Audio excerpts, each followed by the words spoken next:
કોઈ પણ એક બ્રાઉઝરની અંદર આરટી ગુજરાત કરી અને સર્ચ કરશો એટલે એની ઓફિશિયલી વેબસાઇટ ઓપન થઈ જશે। ઓપન થઈ ગયા બાદ તમારી સામે આ રીતના ઓપ્શન આવશે, તેમાં કોઈ પણ એક ઓપ્શન ઉપર સિલેક્ટ કરવાનું રહેશે। સિલેક્ટ થઈ ગયા બાદ આપણે નવી એપ્લિકેશન ઉપર જશું। ત્યારબાદ તમને સામે આ રીતના ઇન્ટરફેસ દેખાશે, જેમાં બાળકના નામમાં બાળકનું નામ લખવાનું છે, પિતાના નામમાં ફક્ત પિતાનું જ નામ લખવાનું છે, અને અટકની નીચે અટક લખવાની રહેશે। ત્યારબાદ બાળકનો આધાર કાર્ડ નંબર લખવાનો રહેશે।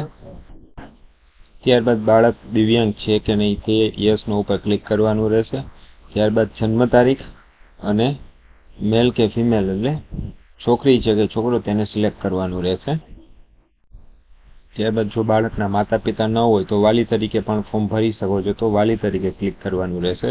અન્યથા જો માતા પિતા હોય છે તો માતા પિતા ઉપર સિલેક્ટ કરી અને માહિતી ભરવાની રહેશે। તેમાં સૌપ્રથમ માતાની માહિતી આવશે, જેમાં પ્રથમ માતાનું નામ આવશે, દ્વિતીયમાં પિતા કે પતિનું નામ આવશે અને લાસ્ટમાં અટક આવશે। ત્યારબાદ તેમનો આધાર નંબર આવશે અને તે કેટલું ભણેલા છે તે લખવાનું આવશે।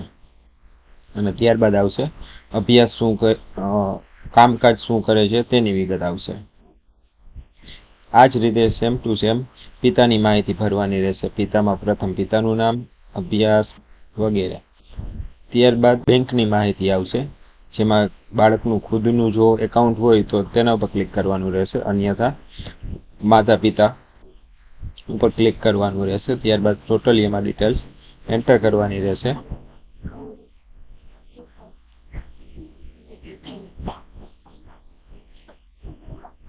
સૌથી છેલ્લે લાસ્ટમાં સંપર્કની માહિતીમાં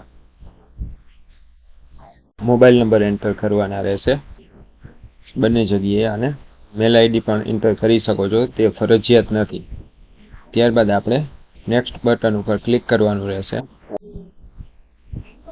ત્યારબાદ હવે આવી રીતના પેજ ઓપન થશે, બીજું પેજ। તેમાં તમે પહેલા જે આપેલું છે પ્રવેશ વર્ગ, એમાં તમે ચેન્જીસ નહીં કરી શકો। ત્યારબાદ તમારે બાળકને કયા મીડિયમમાં ભણાવવું છે તે તમારે સિલેક્ટ કરવાનું રહેશે, ગુજરાતી, ઇંગ્લિશ કે હિન્દી। ત્યારબાદ તમારે એડમિશન કયા કેટેગરીમાં અથવા કયા કોટામાં જોઈએ છે તે તમારે સિલેક્ટ કરવાનું રહેશે। ઓબીસી છે, એસટી, એસસી છે, બીપીએલ છે, સિંગલ ચાઇલ્ડ છે, ઘણી બધી કેટેગરી સામે આપેલી છે। તેમાંથી તમને જે લાગુ પડતી હોય તે કેટેગરી પ્રમાણે તમારે એડમિશન લેવાનું રહેશે, ફોર્મ ભરવાનું રહેશે, આગળની પ્રોસેસ કરવાની રહેશે। ત્યારબાદ તમારા આધાર કાર્ડમાં જે એડ્રેસ લખેલું છે તે એડ્રેસ પ્રમાણે તમારે અહીંયા તમામ વસ્તુ સિલેક્ટ કરવાની રહેશે, જેમાં તમે શહેરી વિસ્તારમાં રહો છો કે ગ્રામ્ય વિસ્તારમાં।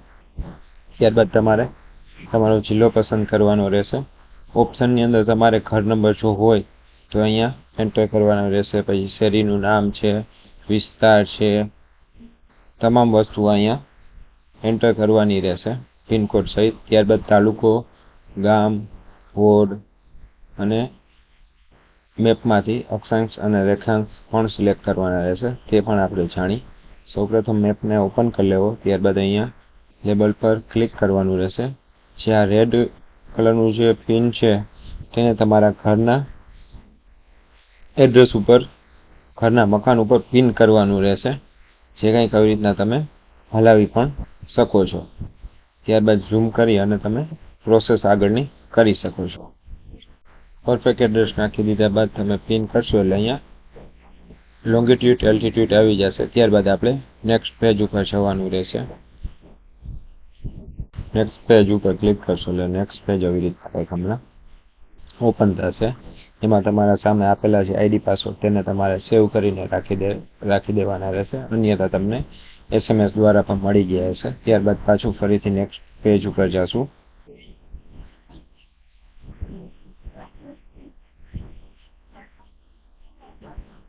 તેમાં તમારા સામે દર્શાવેલી તમારા એરિયાની આજુબાજુની જે કાંઈ સ્કૂલો હશે તેનું લિસ્ટ ખુલી જશે। તેમાં તમને જે પ્લસનો આઇકોન દેખાય છે ત્યાંથી તમે એન્ટર કરી શકો છો તમામ સ્કૂલો। જે તમારે પહેલી પસંદગીની સ્કૂલ છે તેને ફર્સ્ટ ઓપ્શન ઉપર પહેલી પ્રાયોરિટીમાં રાખવાની રહેશે। સામે દર્શાવેલ પ્લસના બટન ઉપર ક્લિક કરશો એટલે સામેની સાઈડ તે સ્કૂલ ચાલી જશે।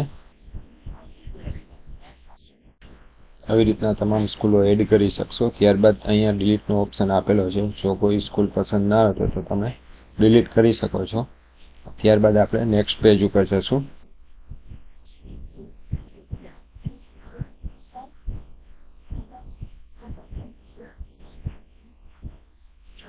નેક્સ્ટ પેજમાં આપણે ડોક્યુમેન્ટ અપલોડ કરવાના રહેશે. જે સામે તમને લિસ્ટ દર્શાવેલું છે એ પ્રમાણે, અને તમે કઈ કેટેગરી પસંદ કરી છે તે પણ ઉપર લખાઈને આવી જશે. ફોટો છે, આધાર એડ્રેસ પ્રૂફ છે, બર્થ સર્ટિફિકેટ છે, તમામ વસ્તુ 7 કે 8 ડોક્યુમેન્ટ છે એ તમારે અપલોડ કરવાના રહેશે. અને હાલી પર તમને દર્શાવેલું છે કે કેટલી સાઇઝમાં સ્કેન કરવા અને કેવી રીતના કરવા, તમામ વસ્તુ દર્શાવેલી છે. એક એક કરીને આપણે અપલોડ કરવાના રહેશે. સૌપ્રથમ આપણે ફોટાની વિગત જોઈ લઈ. અહીંયાથી આપણે ઓપ્શન સિલેક્ટ કરવાનો રહેશે. ફોટાને સિલેક્ટ કરી અને અપલોડ ઉપર ક્લિક કરશો એટલે 4-5 સેકન્ડ લોડિંગ લેશે. ત્યારબાદ નીચે આવી જશે અને એ ઓપ્શન આછો થઈ જશે. ત્યારબાદ અહીંયાથી તમે ફોટો પણ ચેક કરી શકો છો અને રિમૂવ પણ કરી શકો છો. આ જ રીતના તમારે તમામ ડોક્યુમેન્ટ અપલોડ કરવાના રહેશે. તમામ ડોક્યુમેન્ટ અપલોડ કરી લીધા બાદ એક વખત ડોક્યુમેન્ટ ચેક કરી લેવા, જેથી કરીને કંઈ ભૂલ ન રહી શકે. નકર ફરી પાછું ફોર્મ ભરવાનું રહેશે આપણે. ત્યારબાદ નેક્સ્ટ પેજ ઉપર જશો એટલે તમને આખા ફોર્મનું પ્રિવ્યૂ બતાવવામાં આવશે કે તમે જે માહિતી ભરેલી છે તે બરોબર છે કે નહીં. ત્યારબાદ સૌથી લાસ્ટના ઓપ્શનમાં જશો એટલે કન્ફર્મ કરવાનું આવશે. કન્ફર્મ કરી લીધા બાદ ફોર્મમાં એડિટ નહીં થઈ શકે, નવું જ ફરજિયાત ફોર્મ ભરવાનું રહેશે. એટલે પહેલાં એક વખત ફરજિયાત ચેક કરી લેવાનું રહેશે ફોર્મને. કન્ફર્મ થઈ ગયા બાદ તમે પ્રિન્ટ એપ્લિકેશન ઉપર જશો અને એપ્લિકેશનને પ્રિન્ટ કરી શકો છો. આવી જ માહિતી જાણવા માટે અમારી ચેનલને સબસ્ક્રાઇબ કરો, લાઇક કરો અને શેર કરો.